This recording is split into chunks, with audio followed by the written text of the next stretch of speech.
आज हम बात करेंगे एक महत्वपूर्ण विषय पे, मृत्यु पर विजय कैसे पाएं। कृष्ण भगवान गीता में बोलते हैं 8वें चैप्टर के 5वें श्लोक में, अंतकाले च मामेव स्मरणमुक्त्वा कलेवरम। और जीवन के अंत में जो केवल मेरा स्मरण करते हुए शरीर को त्याग करता है, तुरंत मेरे स्वभाव को प्राप्त करता है, इसमें रंश मात्र भी संदेह नहीं है। एक बार मैं आईआईटी में क्लास ले रहा था तो एक स्मार्ट इंजीनियर ने उठा और हाथ उठा के बोला, डॉक्टर साहब मैं तो ज्यादा मेहनत नहीं करूंगा, जब मेरा मृत्यु का समय आने के पहले ही मैं कुछ तैयारी कर लूंगा। मैं रिवॉल्वर को सटाऊंगा अपने कनपट्टी पे और बोलूंगा हरे कृष्णा, ठक अपने आप को मार दूंगा, तो फिर तो मैं भगवत धाम पहुंच जाऊंगा। भाई इतना आसान नहीं है। रिवॉल्वर को सटा के तो आप हरे कृष्णा बोल पाएंगे, लेकिन जैसे ही ट्रिगर दबेगा चेतना इधर उधर चली जाएगी। Whatever you practice throughout the life, that only you can remember at the time of death. जो चीज आपने जिंदगी भर प्रैक्टिस किया है उसी की चेतना अंतकाल में होती है। यानी जिंदगी भर गलत काम किए और ये सोचे कि अंत में मैं कृष्ण को याद कर लूंगा, ये बिल्कुल संभव नहीं है। क्यों?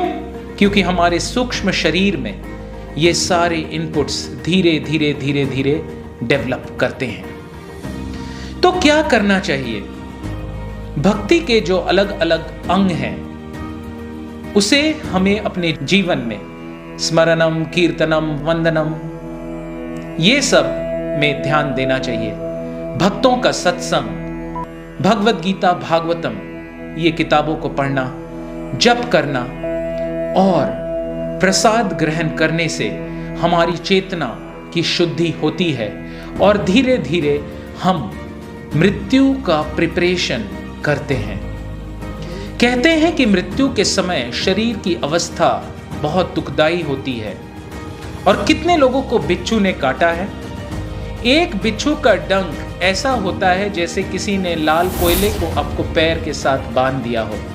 जितना आप भागेंगे उतना वो लाल होगा और उतना जलेगी।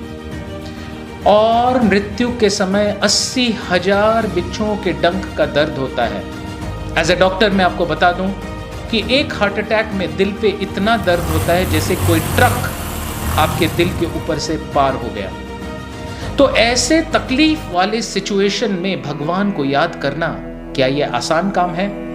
इसीलिए 8वें चैप्टर के 6ठे श्लोक में कृष्ण बोलते हैं, यम यम वापि स्मरन् भावम त्यजन्ते कलेवरम तम तम वेति कौन्तेय सदा तद्भाव भावतः।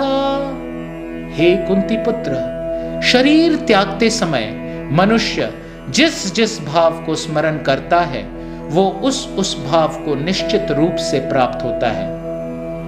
मृत्यु के जस्ट पहले आपकी पूरी जिंदगी एक रिवर्स फ्लैशबैक की तरह रील उल्टा चलने लगती है और आपको सारे चीजें याद आने लगती है, अच्छे पल और बुरे पल। और जो भी पल से आप सबसे ज्यादा अटैच्ड होते हैं वो मेमोरी आपके मस्तिष्क पटल में और आपके सूक्ष्म शरीर में प्रकाशित होती है और वही स्टेट को हम अगले जन्म में अपने कर्मों के अनुसार वैसे ही शरीर को प्राप्त करते हैं।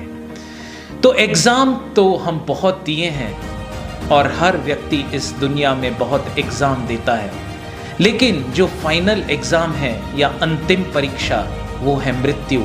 और उसमें अगर आपको डिस्टिंक्शन लाना है, भगवत धाम जाना है, तो ये 2 श्लोक को ध्यान करते हुए हमें अपने थॉट प्रोसेस को, अपने कर्मों को सुधार के दिव्य चेतना और भगवान की भक्ति में संलग्न होके इस भक्ति को अपने जिंदगी में प्रैक्टिस करना चाहिए, जिससे हम इस जर्नी में और लाइफ के पर्पस में सदा सफल होंगे। मैं हूं doctor Saurabh Chaudhary, your ancient Indian Vedic ambassador. आपको बहुत बहुत धन्यवाद। अगर ये वीडियो आपको पसंद आया तो कृपया चैनल को लाइक करें और सब्सक्राइब करें और मेरे ऐप को डाउनलोड करें। धन्यवाद।